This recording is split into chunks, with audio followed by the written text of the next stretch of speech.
நேயர்களுக்கு இப்பொழுது நடந்து கொண்டிருக்க சனிப்பெயர்ச்சியினுடைய வக்ர சனிப்பெயர்ச்சி, அதாவது சனீஸ்வர பகவான் இப்பொழுது கும்பராசிலிருந்து மீனராசியில் ஏப்ரல் மாதம் பயிற்சி ஆகியிருக்கிறார். இந்த பயிற்சியான சனீஸ்வரர் 13/7/2025 முதல் நவம்பர் 28 வரை, அதாவது 135 நாட்கள் வக்ரகதியில் மீன ராசியிலேயே சஞ்சரிக்கின்றார். அப்படி இந்த மீனராசியில் அவர் சஞ்சரிப்பதனால நமக்கு இந்த வக்ரச்சனியால் 12 ராசிக்கும் என்ன பலன்கள் பரிகாரங்கள் என்பதை நான் வழங்குவதில் மிகவும் பெருமை அடைகின்றேன். எல்லாம் உள்ள இறைவனை வேண்டி இப்பொழுது நாம் பலன்களுக்கு செல்வோம். ரிஷபராசி அன்பர்களே, உங்களுக்கு ஏற்கனவே சனிப்பெயர்ச்சி மிகவும் சாதகமாகவே இருக்கின்றன, அதில் எந்தவித சந்தேகமும் இல்லை. அவர் 11 சஞ்சரிக்கிறார், நன்மை தான். தர்ம கர்மாதிபதியாகி 11 இருக்கிறது மிகப்பெரிய சிறப்பு. இப்போ இந்த வக்கரத்தால் என்ன அப்படிங்கிறது, சுப பலன்கள் தாமதமாகும், அவ்வளோதான். இந்த லாபஸ்தானத்தில் இருக்கார் அல்லவா, இப்போ நீங்கள் ஒரு ஆதாயம் ப்ராஜெக்டை எதிர்பார்த்துருப்பீங்க, அதெல்லாம் நம்மளுடைய ப்ரிலிமினரி ஒர்க்கெல்லாம் கரெக்டாக நடக்கும், அதில் எந்த சந்தேகம் இல்லை. ஆனால் நம்ம கேட்குற கடனோ பெரிய முதலீடோ இல்லை நம்மளை சார்ந்து அதை செய்யக்கூடிய ஆட்களோ அதனுடைய தொடர்புகளோ நாம் அதனுடைய எதை செய்ய நினைக்கிறோமோ அந்த பிளான் இவைகள் எல்லாம் உங்களுக்கு சற்று தாமதமாக அமையும். ஆனால் தாமதமாக அமைஞ்சாலும் அது நல்ல விதமாக அமையும். தன்னிலும் மூத்தவர்களுடைய தயவுகள் கிடைக்கும். அது மட்டும் இல்லை, அதிர்ஷ்டமான சில நல்ல முயற்சிகள் உங்களுக்கு ஈடேறும். தன்னிலும் மூத்தவர்களுடைய தயவுகள் உங்களுக்கு எந்த வகையிலும் பயனுடையதாக இருக்கக்கூடும். அது மட்டுமல்ல, இந்த 11 இருக்கக்கூடிய சனீஸ்வரரால் தன்னிலும் மூத்தவர்களுடைய ஆதரவோடு மட்டுமில்லை, நீங்கள் செய்யக்கூடிய எந்த காரியத்திலும் உங்களுக்கு இறுதியில் வெற்றி அடைவது உறுதி. இவர் எந்த பாவங்களையெல்லாம் பார்க்குறாரு, முதல்ல பார்க்குற போது உங்களுடைய ராசியை பார்க்குறாரு. அதனால் நீங்கள் சரீரம் மற்றும் ஆரோக்கியம் இதெல்லாம் அதிக கவனம் செலுத்தி மிகவும் தன்னுடைய உடம்பை கச்சுன்னு நல்ல விதமாக வச்சுக்கோங்க.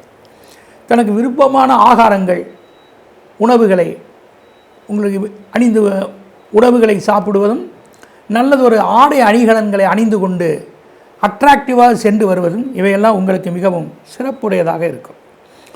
அது மட்டும் இல்லை, உங்கள் தேகத்திலே ஒரு தெளிச்சி காண்படும். ஏதாவது உடல்நிலை சரியில்லை ஏதாவது இருந்தீங்கன்னா அதெல்லாம் இப்போது சீராகி நீங்கள் நல்ல ஆரோக்கியத்தோட ஜம்முன்னு இருப்பீங்க, அதில் மாற்றம் கிடையாது.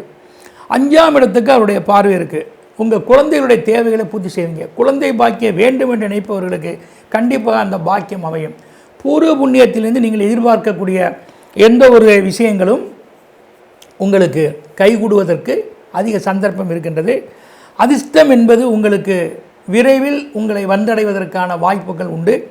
தெய்வீக பலமும் உங்களுடைய இந்த யோக்கியாம்சமும் உங்களுடைய காரிய முயற்சியும் உங்களுடைய பேச்சுக்களும் உங்களுடைய எழுத்துக்களும் உங்களுடைய செயல்களும் உங்களுடைய அணுகுமுறையும் உங்களுக்கு மட்டுமல்ல பிறருக்கும் அது பயனுடையதாகவே அமைந்திடக்கூடும். அதில் எந்த மாற்றமும் இல்லை. ஏதாவது ஒரு பூர்வீக பெண் வழிகளில் உங்களுக்கு பிராதனமாக வரக்கூடிய சொத்துக்களோ நிலுவைகளோ இவைகள் ஏதேனும் ஒன்று உங்களை வந்தடையலாம். இப்போ 8ஆம் பாவத்துக்கு இவருடைய தொடர்பு இருக்குது.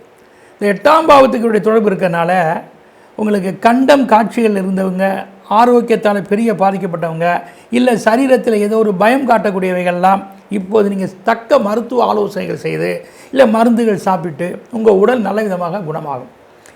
எதிர்பாராமல் கடல் கடந்து சென்று சம்பாதிக்கக்கூடிய வாய்ப்போ, அங்கு இருப்பவர்களால் உங்கள் தொழிலுக்கு ஒரு நல்ல அணுகுமுறைகளோ இவைகளெல்லாம் உங்களுக்கு ஏற்பட நிறைய சந்தர்ப்பம் இருக்கின்றது. நல்லவர் கெட்டவர்களால் உங்களுக்கு நன்மைகள் தான் என்பதை நாம் நச்சுன்னு சொல்லலாம். ரைட்டா? மறைமுக விஷயங்களிலும் கூட உங்களுக்கு பெரிய பாதிப்பு வராமல் அதனால் கூட உங்களுக்கு சாதகமே அமையும். உங்களுடைய சில குறிப்பிட்ட முயற்சிகள் எடுக்கும் காரியங்கள் சிறிது தாமதம், செலவுகள், சிரமங்கள், பிறருடைய ஒத்துழைப்பு, தெய்வ அனுகிரகம் இதெல்லாம் இருக்கும். இதையெல்லாம் வைத்து ஒட்டுமொத்தமாக நீங்கள் சாதிக்க வேண்டியதை சாதித்து கொள்ளக்கூடிய நாளாக இந்த நாட்கள் உங்களுக்கு கண்டிப்பாக அமையும்.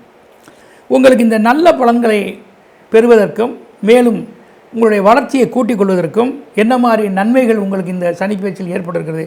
எண்கணிதத்தில் பார்த்தால் 17, 15, 77 இந்த எண்கள் கொண்ட நபர், நிறுவனம், நாடு, நகரம், கிராமம், மேலும் இந்த இலக்கம், வீடு இவற்றால் உங்களுக்கு நன்மைகளே.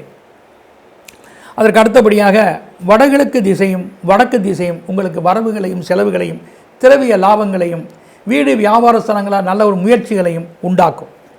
வழிபாடுகள் என்று நாம் பார்க்கின்ற பொழுது திருக்கண்டியூர் சென்று மூவர் வழிபட வேண்டிய ஆலயமாகிய அந்த திருக்கண்டி பிரம்மன் சிவன் விஷ்ணு மூவரை ஸ்தலம் உள்ள வழிபாட்டை பெறுவதும், திருவியச்சூர் சென்று லலிதாம்பிகையும் மற்றும் அங்கே இருக்கக்கூடிய கூத்தனூர் சரஸ்வதியையும் வழிபட்டு வந்தால் மிகவும் நன்மையே. இந்த வழிபாடுகள் எல்லாம் உங்களுக்கு மிகவும் வளர்ச்சியை உண்டாக்கும்.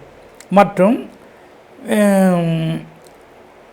பரிகாரங்கள் என்று பார்க்கின்ற பொழுது வெள்ளை நிற புஷ்பங்கள், அதாவது வெண்மை நிற வஸ்துக்கள் இவற்றை தானம் செய்வது, இனிப்பு இவற்றை தானம் செய்வது நல்லதே. அத்துடன் நீங்கள் லலிதா சகசரநாமம், மூவருடைய சிவா விஷ்ணுடைய அந்த வசீகர ஸ்லோகங்கள் வழிபாடுகள், சரஸ்வதியினுடைய சகலகலாவள்ளி மாலை, இந்த அம்மனுடைய ஸ்லோகங்கள் இவைகளெல்லாம் நீங்கள் பாராயணம் செய்தால் மிகவும் பலமுடைய ஒன்றாக இருக்கும். ஆக 11 இருக்கக்கூடிய சனி எந்த வகையிலும் உங்களுக்கு நல்லதொரு நன்மைகளை கொண்டு வரக்கூடிய வாய்ப்பாக உங்களுக்கு இருக்கும் என்பதை உறுதியாகவும் அறுதியாகவும் உறுதியிட்டு சொல்லலாம்.